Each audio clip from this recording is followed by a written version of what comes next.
ஈரானோட அணு ஆயுதம் எந்த லெவல்ல இருக்கு? "ஹேலே 2டே நாள்ல அவனுங்க அணு ஆயுதத்த செய்ய போறாய்ங்கடா" அப்படின்னு சொல்லி 2, 3 மாசத்துக்கு முன்னாடியே சொல்லியாச்சு.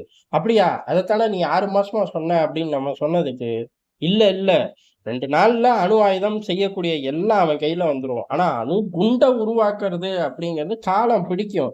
அதனால அத எட்டுனா கூட ஈரான திருப்பி பின்னோக்கி தள்ளிறலாம். அப்படி இல்லாட்டி கூட இஸ்ரேல் இருக்கு, உள்ள பூந்து அடிச்சுரும்." இப்படிலாம் பேசிக்கிட்டே இருந்த காலங்கள் போயி, ஈரானோட அணு ஆயுதங்கள் இனிமேல் வருமா? வராதா? அப்படிங்கிற ஒரு டெட்லைன நோக்கி போயிருச்சு. காரணம் என்ன அப்படின்னா, ட்ரம்ப பொறுத்தவரையும் ரொம்ப தீவிரமா உக்ரைன விட்டு விலகுனதுக்கு காரணமே என்ன அப்படின்னா, "ஏலே உங்கள காட்டிலும் பெரும் வேலை எங்களுக்கு இருக்குடா. ஒண்ணு சீனா, இன்னொன்னு ஈரான்" அப்படின்னு வெளிப்படையாவே அறிவிச்சாய்ங்க. அறிவிச்சது மட்டும் கிடையாது. இறங்கி வேலை பார்ப்பாய்ங்கன்னு எல்லாருக்கும் தெரியும். அந்த அறிவிக்கிறக்கு முன்னாடியே 50-75% முடிச்சுருவாய்ங்க. சில சமயம் 100% முடிச்சுட்டு கூட பேருக்கு அறிவிச்சுட்டு அடுத்த 2 நாள்ல கதைய முடிக்கக்கூடிய ஆட்கள் தான் அமெரிக்கா. அப்படி இருக்கும்போது கல்ஃப்ல ஒரு சுற்றுப்பயணம். கல்ஃப்ல உள்ள 1 டசன் பயலுகளுக்கும் ஈரானுக்கும் அப்படியே பின்னி பிணைஞ்ச நட்பு தான். "ஏ தோஸ்திக்கின்னு பாடாத குறை" அப்படின்னு சொல்ல முடியுமா? சத்தியமா சொல்ல முடியாது. அப்ப வருங்காலங்கள்ல ஈரான நோக்கி பெரிய சம்பவத்துக்கு ட்ரம்ப் தயாராகிறார் அப்படின்னு பார்க்கப்பட்டுச்சு. ஈரானும் தயாராயிருச்சு. எந்த அளவுக்கு அப்படின்னா, கமேனியோட ஆலோசகர் நேரடியாவே அறிவிச்சுட்டார். எப்படின்னு அறிவிச்சிருக்காரு அப்படின்னா, ஈரான் அணு ஆயுதத்த கூட விட்டு தரும். அமெரிக்கா வந்து எங்கள் மீது போடப்பட்ட தடைகள விலக்குனா போதும் அப்படிங்கிற ஒரு கிரீன் சிக்னல தந்துட்டார்கள். எப்பாடி! சரியான சிக்னல். இது எப்படி தந்தாய்ங்க? காரணம் என்ன அப்டின்னா, "டேய் ஃபர்ஸ்ட் ட்ரம்போட டெர்ம்ல எங்கள கெடுத்துட்ட. ஒரு டீலுன்னு போட்டு நேக்கா கிரவுண்டுக்கு வெளில கொண்டு போய் வச்சுட்ட. அதே தப்ப நாங்க செய்ய மாட்டோம்" அப்டின்னார்கள். அதுக்கப்புறம் இல்ல, இல்ல நாங்க தாக்குவோம் அப்டின்னோனே, ஏற்கனவே இஸ்ரேல் தாக்கி தானே இந்த நிலைமைக்கு வந்தோம். அதனால மீண்டும் ஒரு தாக்குதல்லாம் கனவு கூட கண்றாத இஸ்ரேல் அப்டின்னு சொல்லி ஈரான் பெரிய அளவுல சொன்னுச்சு. சொன்னது மட்டும் இல்ல, அவர்களும் விரட்டி வேல பார்த்தார்கள். தாக்குனா பதில் தாக்குதல் பார்த்துக்க அப்டின்னு சொல்லி பெரிய அளவுல ஈரான் சில படங்கள எல்லாம் காட்டுச்சு. 2 நிமிஷம் கழிச்சு பார்ப்போம்.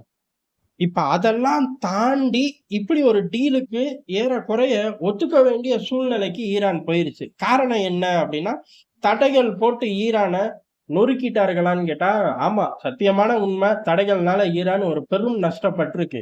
ஆனா, இப்ப ரஷ்யா மீது போடப்பட்ட தடைகள், ரஷ்யா உடைச்ச விதம், அதுக்கடுத்து உலகம் ரியாக்ட் பண்ணது, இது பூரா இனி அமெரிக்க தடைகள வேற மாரி ஏற்கனவே ரூட் எடுத்து போன ரூட்லயே இன்னும் வேகமா நாடுகள பயணிக்க வச்சுரும்.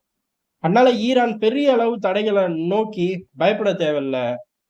ஈரான் இப்ப மாரியே ஆப்பரேட் பண்ணலாம். அடுத்து ஒரு 3 வருஷத்துக்கு தள்ளி விட்டா கூட ட்ரம்போட டெர்ம் அப்படிங்கிறது முடிஞ்சு போயிரும். அதுக்கடுத்து ட்ரம்ப் அங்க உள்ள அரசியல எல்லாம் மாற்றி திருப்பி வந்து உட்காருவாராங்கிறலாம் அதுக்கடுத்து பார்த்துக்கலாம்.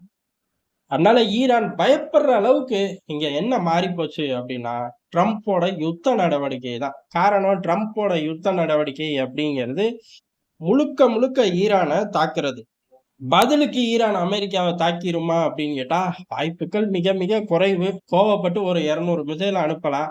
அதுக்கடுத்து இன்னொரு 200 அனுப்ப முடியுமா? இப்படி 200 பிளஸ் பிளஸ் பிளஸ்ன்னு ஈரானால உருவாக்கிக்கிட்டே இருக்க முடியுமா அப்படின்னு கேட்டா, அதுக்கெல்லாம் வாய்ப்பு கிடையாது.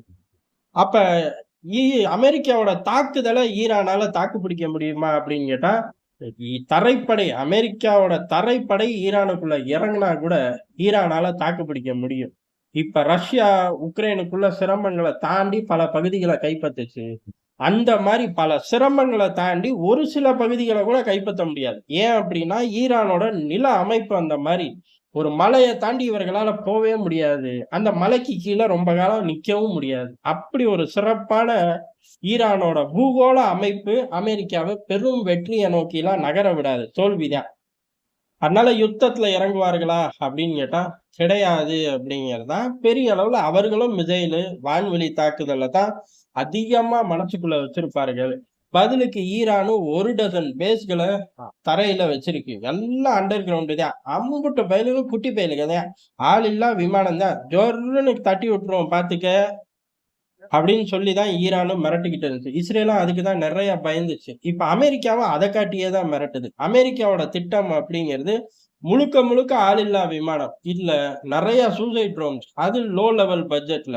நல்ல இந்த MQ ரகம் மாரி ஏகப்பட்ட ஹை அண்ட் பட்ஜெட். இதுக்கு நடுவுல மிடில் சீரிஸ். இந்த மாரி 3 ஜோன்களா ஆளில்லா விமானத்த தயாரிச்சு கண்ணிமைக்கும் நேரத்துல ஈரானுக்குள்ள ஒரு டஜனை விடுறது, அடுத்து திருப்பி கண்ணிமைக்கும் நேரத்துல ஈரானுக்குள்ள ஒரு டஜனை விடுறது, இப்படி விட்டுக்கிட்டே இருந்தா என்ன ஆகும்?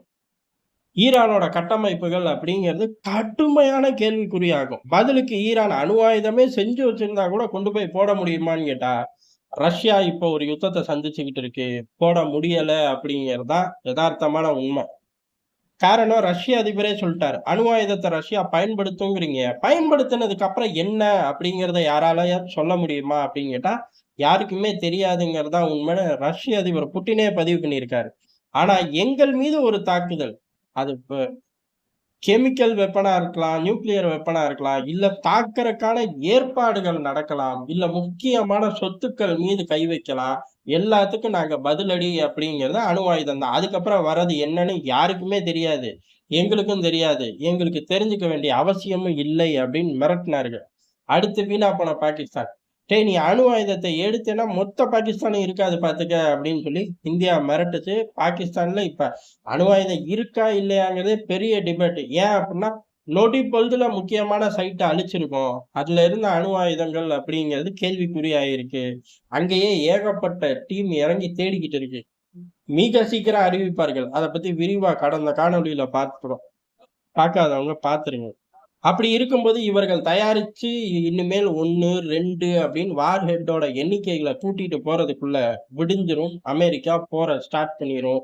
இது எல்லாம் ஒட்டு மொத்தமா கம்பெனி கால்குலேட் பண்ணிதான், சரி பெரிய அளவு பொருளாதாரத்தை தேத்திடுவோம். ஒரு டஜன் பயலுக அங்கிட்டு வளைகுடால கால்ல விழுகுறாய்ங்க. ஃப்ளைட்ட தர்றாய்ங்க, தங்கத்த தர்றாய்ங்க, கூட்டிட்டு போய் ஜோர்ன்னு மரியாதை தர்றாய்ங்க.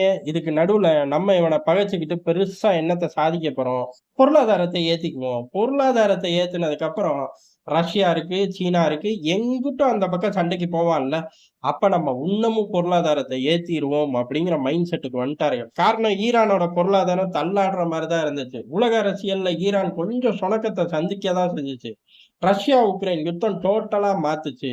ஈரானோட ஆளில்லா விமானங்கள் ரஷ்யாவுக்குள்ள போகவும் போர்க்களமே மாறுச்சு. ரஷ்யா ஈரான் நட்பு அப்படிங்கிறது இன்னமும் பூஸ்டப் ஆச்சு. ரஷ்ய ஈரான் நட்பு பூஸ்டப் ஆனோடனே ஆட்டோமேட்டிக்கா சீனா பூஸ்டப் ஆச்சு. சீனா ஈரானோட தலைவலிகளை எல்லாம் தீர்த்து ஒரு ரேஞ்ச்ல பஞ்சாயத்தெல்லாம் தீர்த்து, நான் தான் உலகத்தோட பெரிய அண்ணன் அப்படிலாம் ஸ்டிக்கர் ஒட்டினதுலாம் அதை தொடர்ந்து வந்த சம்பவங்கள் தான்.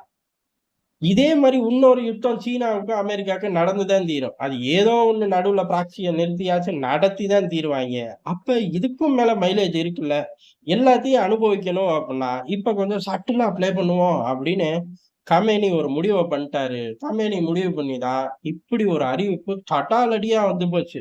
ஈரான் அணு ஆயுதத்தை விட்டு கொடுக்க கூட தயார் அப்படின்னு, என்ன தடைகளை நீக்கணும் அப்படின்னு.